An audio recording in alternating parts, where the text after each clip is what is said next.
Ya, Assalamualaikum warahmatullahi wabarakatuh.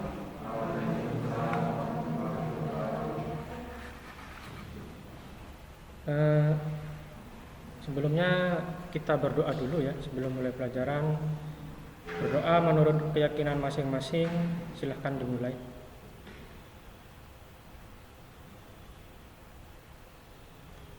Doa selesai. Nama saya Rizky Hendrian ya. Silahkan boleh dipanggil Pak Rizky atau Pak Hendrik ya. Kemarin materinya Filan ya. Pak Rosid yang isi ya. Apa itu Filan? Yang keras? Filan?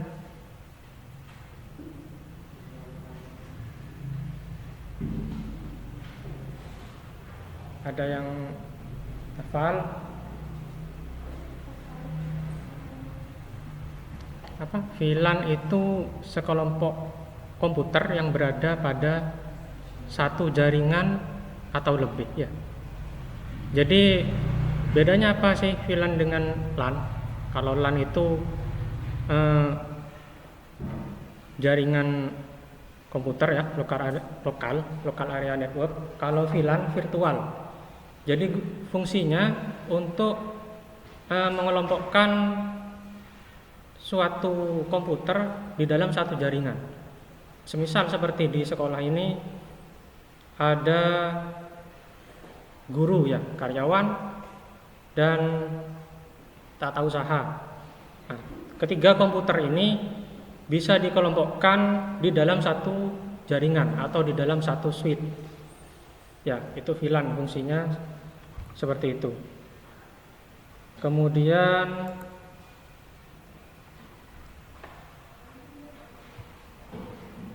jenis-jenis VLAN. Kemarin sampai keuntungan ya. Keuntungan VLAN. Jenis-jenis VLAN yang pertama port base, yang kedua MAC base, yang ketiga protokol base, yang keempat IP subnet address base, yang kelima authentication base. Yang pertama port base itu apa sih? Gambarannya seperti ini.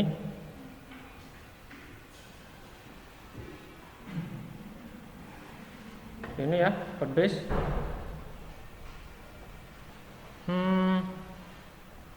Port base ini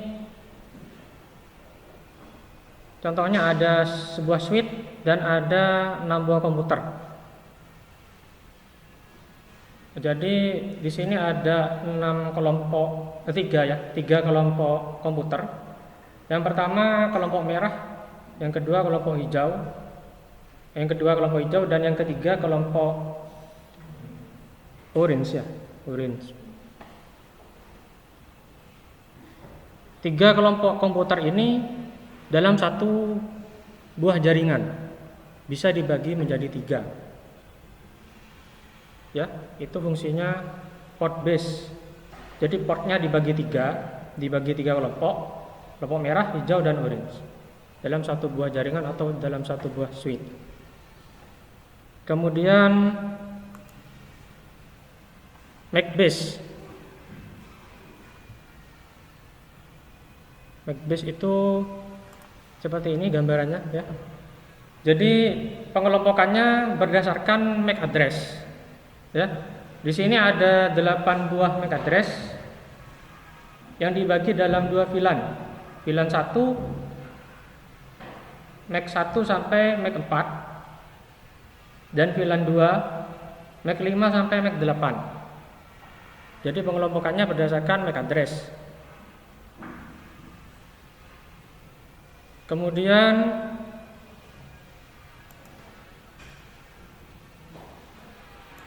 protokol base. Protokol base contohnya seperti ini. Protokol base ini pengelompokan menurut protokol. Ya. Di sini ada dibagi menjadi dua ya. Ada IP VLAN, ada IPX. Jadi ini dalam satu jaringan dibagi menjadi dua kelompok menurut protokolnya. Ya, ada IP VLAN, ada IPX. Kemudian IP subnet address base.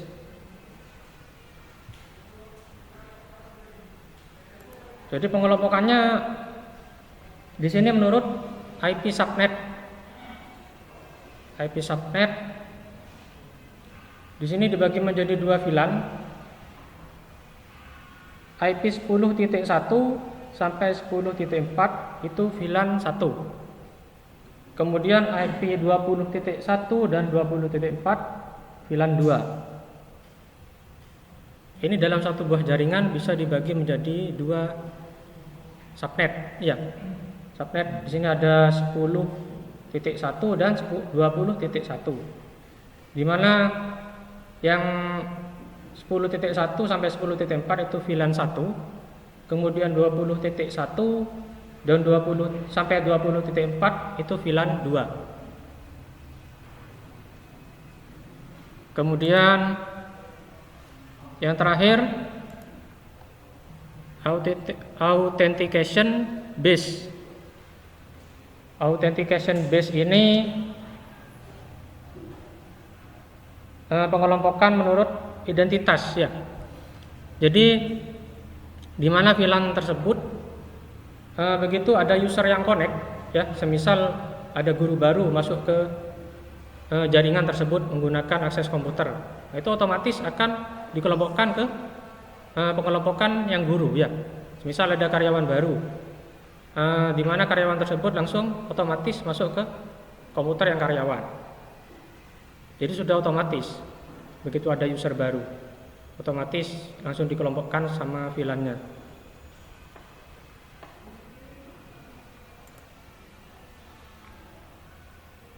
Kemudian selanjutnya VLAN ID. VLAN ID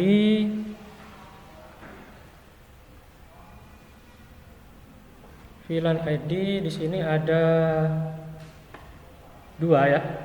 Yang pertama normal range, yang kedua extended range.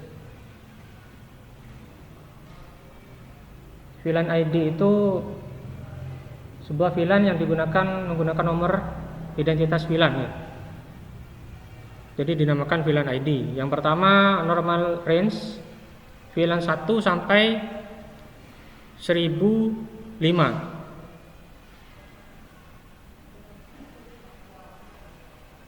Itu digunakan dalam skala kecil dan menengah. Yang kedua extended range digunakan pada 1006 sampai 4094. Nah, ini yang range kedua ini memungkinkan para service provider untuk memperluas infrastrukturnya. Biasanya digunakan pada perusahaan besar yang extended range, dan yang normal range digunakan untuk skala kecil dan menengah. Itu menurut VLAN ID-nya. Kemudian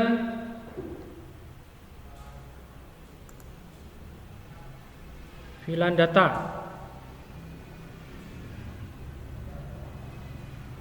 VLAN data dibagi, terminologi VLAN dibagi menjadi 5. Yang pertama VLAN data, VLAN default, native VLAN, VLAN management, dan VLAN voice.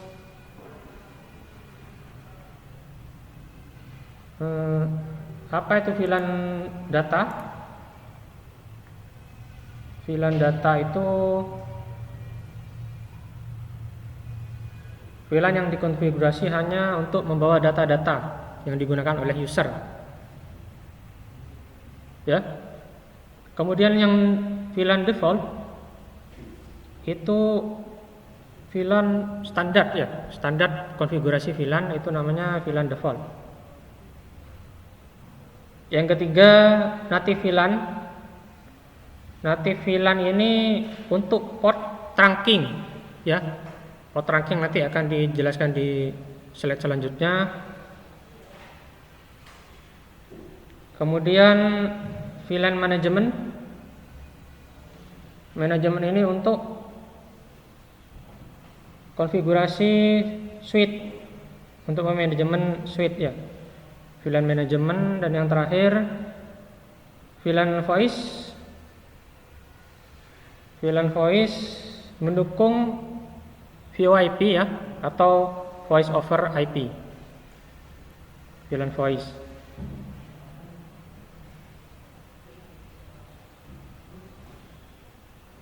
Kemudian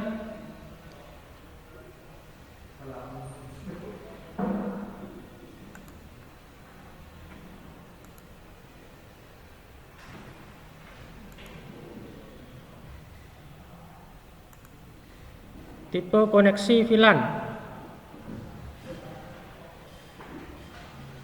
Tipe koneksi VLAN, nah ini yang tadi ya, ada 3. Yang pertama trunk link, yang kedua access link, yang ketiga hybrid link.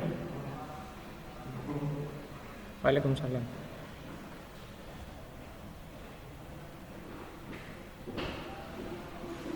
Nah, yang pertama trunk link.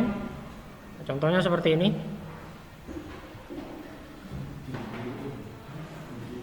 Trunk link ini seperti tadi ya, akses port. Nah, di mana di sini contohnya ada dua buah switch dan 6 buah komputer. Nah, di mana switch yang pertama ini ada di gedung 1 dan switch yang kedua ada di gedung 2. Di mana yang switch pertama ini ada 3 kelompok komputer. Yang pertama kelompok merah, hijau, dan oranye. Nah, kemudian di gedung 2 juga begitu, ada merah, hijau, dan orange. Nah, tidak mungkin kita menarik 3 buah kabel ya, dari gedung pertama ke gedung 2. Ya, kalau cuma hanya ada 2 gedung, kalau dari gedung pertama ke gedung 10 lumayan ya, 3 kali tarikan. Atau ada 10 kelompok komputer, bahkan 100 atau lebih dari 10 kelompok komputer menggunakan kabel satu-satu. Ya, yang pertama boros waktu, yang kedua boros biaya juga ya. Nah, jadi dengan adanya trunk link ini kita dapat menarik 1 kabel saja dari gedung pertama ke gedung kedua. Yang isinya 1 buah kabel ini ada 3 kelompok komputer. Jadi 3 kelompok jadi 1 ya. Itu namanya trunk link. Kemudian access link sama seperti yang tadi ya.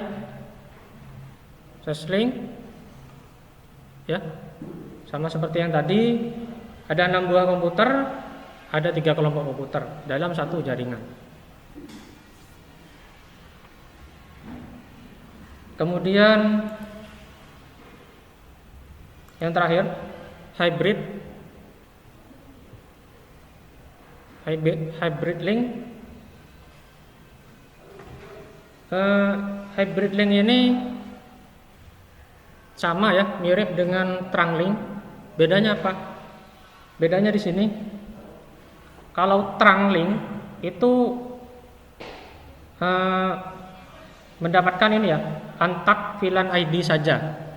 Tapi kalau hybrid link dapat untagged VLAN ID dan tagged VLAN ID. Jadi dapat 2 ID, untagged dan tagged.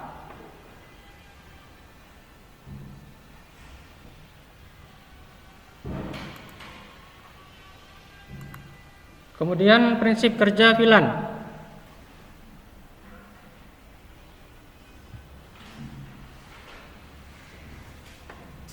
Prinsip kerja VLAN ada dua ya. Yang pertama filtering database. Yang kedua tagging.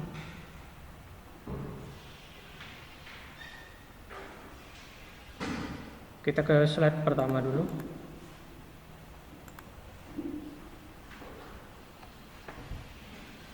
Filtering database di sini dibagi menjadi dua.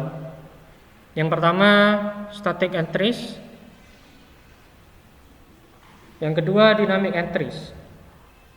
Di mana static entries ini dibagi dua, static filtering entries dan static registration entries. Yang kedua dynamic entries, dynamic filtering entries, group registration entries, dan yang ketiga dynamic registration entries. Apa filtering database itu?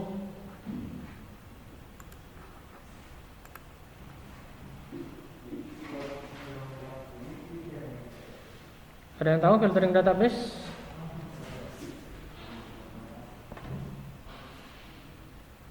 Ya, yang filtering entries itu menspesifikasikan suatu data akan dikirim atau dibuang. Kemudian yang static registration entries menspesifikasikan suatu data akan dikirim ke suatu jaringan VLAN dan port yang bertanggung jawab untuk jaringan VLAN tersebut. Nah, jadi yang filtering entries itu difilter ya. Jadi data mana yang mau dikirim, data mana yang mau dibuang. Untuk yang registration entries itu suatu data yang dikirim ke jaringan VLAN dan port yang bertanggung jawab untuk jaringan tersebut ya. Jadi tanpa filtering. Dan yang kedua dynamic entries. Dynamic entries ada ini ya, menspesifikasikan suatu data akan dikirim atau dibuang, sama dengan yang tadi karena di situ ada kata-kata filter. Jadi kalau ada kata-kata filter itu memilih ya, milih data mana yang mau dikirim, yang mana yang akan dibuang. Registration entries sama juga seperti yang static entries ya. Jadi langsung dikirim ke suatu grup atau VLAN tertentu. Kemudian dynamic registration entries menspesifikasikan port yang bertanggung jawab untuk suatu jaringan VLAN.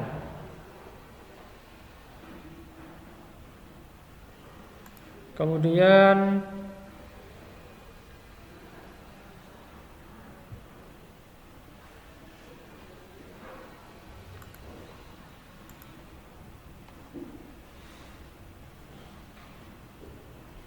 tagging ya. Tagging itu definisinya adalah saat sebuah data dikirimkan maka harus ada yang menyatakan tujuan data tersebut. Tagging sendiri dibagi menjadi dua, yaitu Ethernet frame tag header, yang kedua token ring and fiber distribute data interface atau FDDI tag header networking.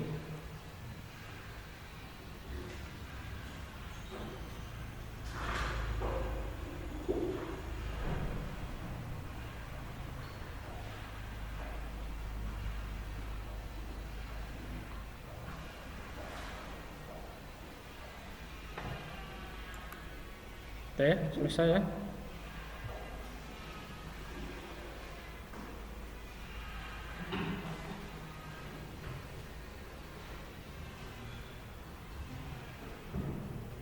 Ya, sekian dulu materi kali ini. Wassalamualaikum warahmatullahi wabarakatuh.